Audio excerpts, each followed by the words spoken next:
warahmatullahi wabarakatuh. Alhamdulillahirrabbilalamin. Assalatu wassalamu ala asrofil anbiya wal mursalin wa ala alihi wa sahbihi rasulillah ajma'in.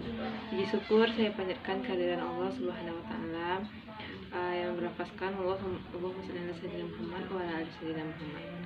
Baiklah, perkenalkan nama saya Nuri Kurnia dengan NIM 2414040026. Di sini saya akan menjelaskan tentang An-Nur ayat 2, 3 dan 4 pada mata kuliah tafsir terbaru. Baiklah, di sini saya akan membacakan surah An-Nur ayat 2, 3 dan 4. A'udzu billahi minasyaitonir rajim. Bismillahirrahmanirrahim. Az-zaniyatu waz-zani fajlidu kulla wahidin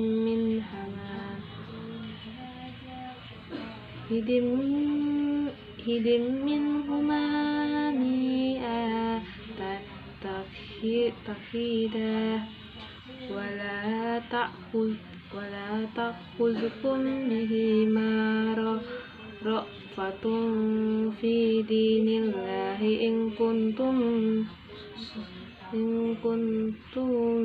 minuna billahi wal yawmil akhir wal yashhad azabahuma tanifatun minal mu'minin.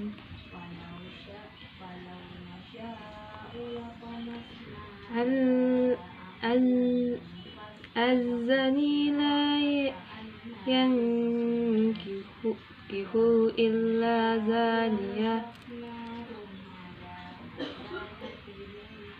minjatan aw musyrika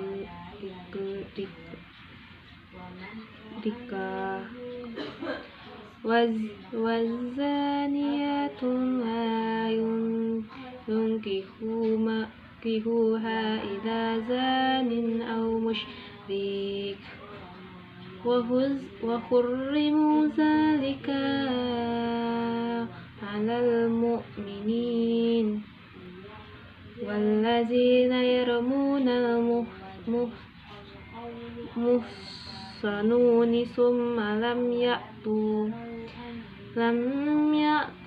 bi arba'ati syuhada fajliduhum samanina jaldatan wala tafbalu lahum syahadatan abada wa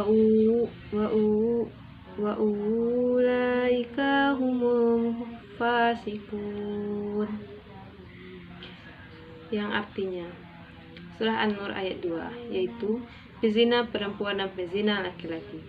Deralah masing-masing dari keduanya 100 kali dan janganlah ada rasa belas kasihan kepada keduanya, mencegah kamu untuk menjalankan agama hukum Allah jika kamu beriman kepada Allah dan hari kemudian, dan hendaklah pelaksanaan hukum mereka disaksikan oleh sebagai orang-orang yang beriman. Baiklah, arti dari surah An-Nur ayat 3, yang mana pezina laki-laki tidak boleh menikah kecuali dengan pezina perempuan atau dengan perempuan musyrik, dan pezina perempuan tidak boleh menikah kecuali dengan pezina laki-laki atau dengan laki-laki musyrik, dan yang demikian itu diharamkan bagi orang-orang mukmin. Selanjutnya arti dari surah Al-Nur ayat 4, yang mana dan orang-orang yang memudah perempuan-perempuan yang baik berzina dan mereka tidak mendatangi 4 orang saksi, maka mereka 80 kali, dan janganlah kamu terima kesaksian mereka untuk selama-lamanya.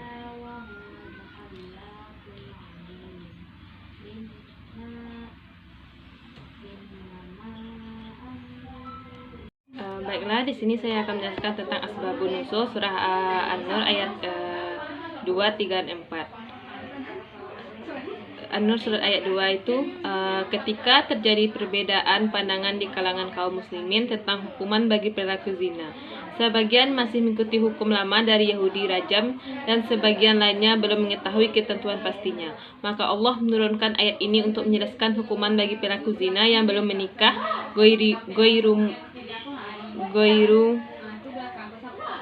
muhsan, yaitu dicambuk 100 kali dan diasingkan selama setahun. Adapun asbabun nuzul Al-Quran surah An-Nur ayat 3, yaitu diriwayatkan oleh Imam Tirmizi dan Ahmad dari Amr bin Syu'aib, yaitu bahwa ayat ini turunkan mengenai seorang sahabat bernama Marsad bin Abi Marsad Al-Ghanawi yang biasa membawa tawanan muslim dari Mekah ke Madinah. Ia ingin menikah dengan anak seorang wanita pezina di Mekah yang masih musyrik. Lalu ia bertanya kepada Rasulullah, "Wahai Rasulullah, bolehkah aku menikah dengan anak?" Maka turunlah ayat ini sebagai larangan bagi seorang mukmin menikahi pezina atau musyrik sebelum mereka benar-benar bertaubat. Adapun asbabun nuzul Al-Quran surah An-Nur ayat 4, yaitu berkenaan dengan peristiwa ifak fitnah besar terhadap Aisyah, istri Rasulullah. Ketika beliau pulang dari peperangan Bani Mustahik, Aisyah tertinggal dari rombongan dan kemudian dijemput oleh sahabat Safwan bin Al-Mu'attal, yaitu orang-orang munafik terutama Abdullah bin Ubay bin Salul menyebarkan fitnah bahwa keduanya telah berzina. Isu ini turut mengguncang kaum muslimin. Rasulullah pun bersedih hingga akhirnya turunlah ayat-ayat awal surah An-Nur ayat 4 dan seterusnya untuk membersihkan nama Aisyah dan menetapkan syarat 4 saksi dalam tuduhan zina, menetapkan hukuman 80 kali cambuk bagi penuduh tanpa bukti. Adapun penafsiran surah An-Nur ayat 2, 3, dan 4, yang pertama adalah menurut tafsir Ibn Katsir, yaitu bahwa menjelaskan bahwa ayat ini turun untuk menetapkan batas hukum zina secara tegas. Hukum ini berlaku bagi pelaku zina yang belum menikah, sedangkan bagi yang sudah menikah hukumnya adalah rajam berdasarkan sunnah Nabi.